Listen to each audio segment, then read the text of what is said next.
Well, good morning, everyone. In today's video, I'm going to be talking a bit about expat life, the pros and the cons of just being away from home generally. These are things you might want to consider before you commit to, leaving home for a while. I'm currently enjoying the authentic Asian experience in KFC right now. It's been snowing overnight, so the roads are all frozen up, which is pretty cool. I'll give you a little look at that in a bit. So yeah, kick back for a second and I'll take you through what I've got to say. So I'll start off by answering the question, is it worth it for me? Yes, it is. Of course it is. Wherever you go, you're going to experience a lot of things you'll never experience otherwise. Even if you just go into the next country over to a culture similar to yours, there's still going to be differences. There are still going to be new experiences that you'll remember for the rest of your life.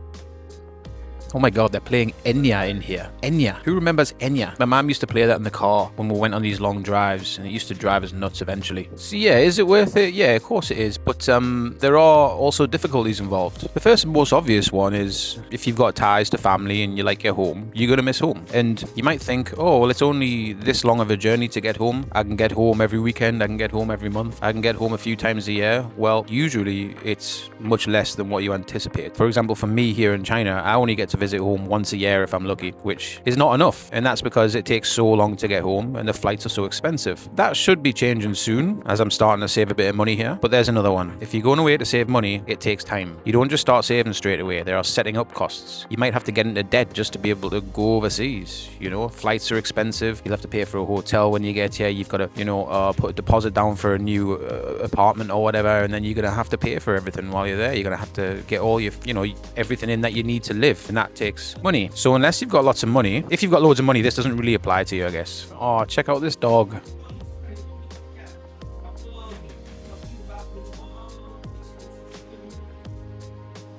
Another thing you might want to consider before you move abroad, well, not something that you have to consider, just that you have to prepare yourself for, is that you might not actually like where you move to. Maybe you're just moving somewhere to travel for a while, or maybe you're moving there to live for a significant period of time. You might get there and think, this place sucks. I don't like it here. That happens a lot. I'll be absolutely honest. I don't really want to live where I'm living now. It's more of a circumstantial thing. But, there are pros and cons to everywhere. So, for example, if you're teaching English in China, you can save money. And I've been here nearly a year and I haven't saved anything yet. But I'm about to start saving quite a lot, which is great. But that's what I'm saying, it takes time to save money. There is also a big benefit to coming abroad in that it'll open your mind a little bit. You'll see not everything has to be done the way it is where you're from, Things are done in different ways, things work in different ways, and it's cool to see.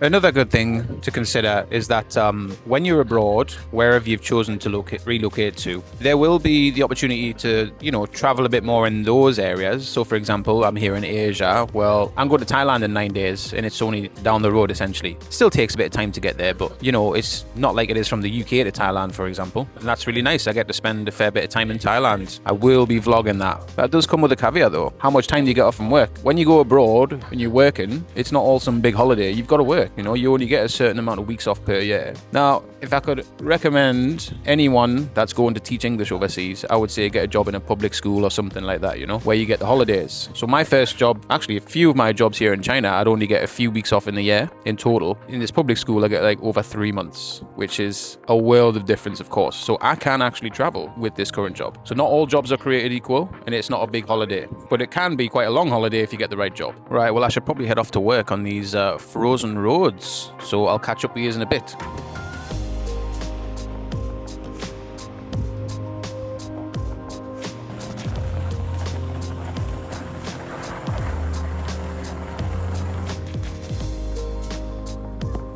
Of course they're having snowball fights. One of the good things about going abroad, you'll probably be able to do things you might not have been able to do in your home country. For example, in the UK, a lot of things that I can do in Thailand aren't really too available in the UK. Maybe if you look hard enough. So I like to go shooting in Thailand. I like to do archery. There's loads of things I can do. It's quite difficult to get a bike license back home because it's just really expensive, to be honest, to learn how to get any license. But in Thailand, obviously, you don't even really need a license. You just got to pay a £10 fine to the police if you get caught. I do actually have a license, and that only cost me about £2 or £3 to get. Just quickly before my next class, one of the things that is quite a difficult one is that you'll often be held on a visa. Essentially, you're dependent on your employment to be in a country. It's not like if you lose your job, you get to just find a new one. Often in places, if you get fired, you might get deported, or you might have a very limited time to find a new job. So big. So cool.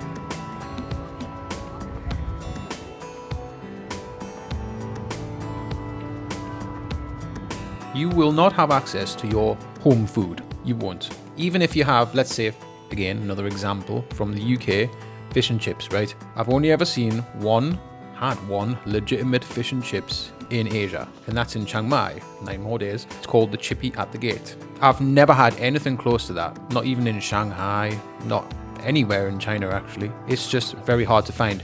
You can get fish and chips, but it's not the real thing, is it? This is an important one, especially in regards to like Southeast Asia and things like that. Go into some of these places, you will get scammed. Do not give your money away. Don't invest in a business. Don't loan your money to anyone. Ask what things cost beforehand. If you get into a taxi, ask how much it's going to cost. There are so many foreigners, especially in Asia, that have just been scammed.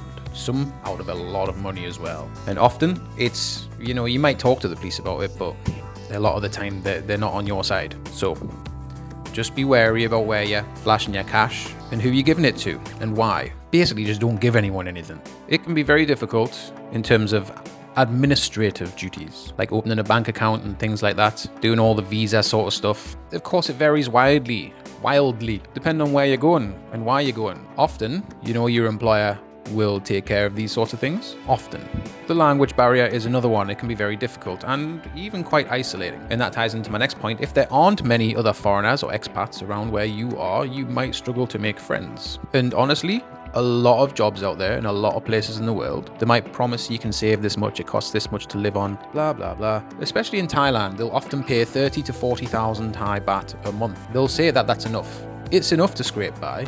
Yes, if you want to live in a cheap place that isn't too nice, eat only local, low quality food, don't really do much with your time, just go and play video games. But if you actually want to save money, and that includes saving money for your flight home, remember, and that includes visiting home. If you want to go visit home a couple of times a year, that's going to cost money. And if you can't save any money, well then what are you going to do? So be wary, do a lot of research beforehand. Even a lot of developed countries like Japan, for example, you go and teach English in Japan, they'll pay you peanuts. You'll be working 60 hours a week and you'll barely make enough to save at all. So again, you have to be really careful about that. A lot of countries, you won't save a penny. You go and teach in like South America or something, you ain't saving nothing. Of course, it depends on what kind of job you're going to do. There are some jobs, like if you work as an engineer, a lot of these multinational, huge companies, they will pay for skilled labor and they'll probably give you accommodation and everything that you need. But yeah, and if you're just doing it for the experience, just make sure you've got some savings. It always comes down to money these days, doesn't it? Make sure you've got money in the bank so you can at least get home. At the end of the day, there'll always be something that goes wrong. There'll always be something that you're not too happy about. That's just part and parcel of life in general.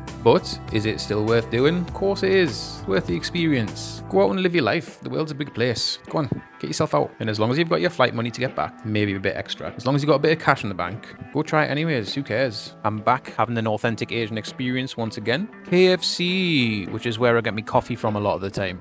It's good coffee actually.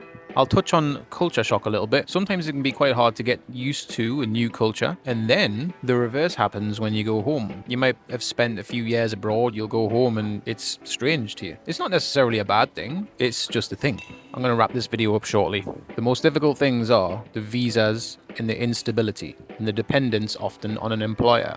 But if I could advise anything, it would just be to, if you really do want to go and do it, just go and do it. It's not wasted time, even if you get somewhere and you don't like it. As I mentioned earlier on, you might not like somewhere when you arrive. That still doesn't mean it's wasted time. It's an experience. And the thing with experience is, well, you've only got one go of the roundabout. Probably. I guess we don't know.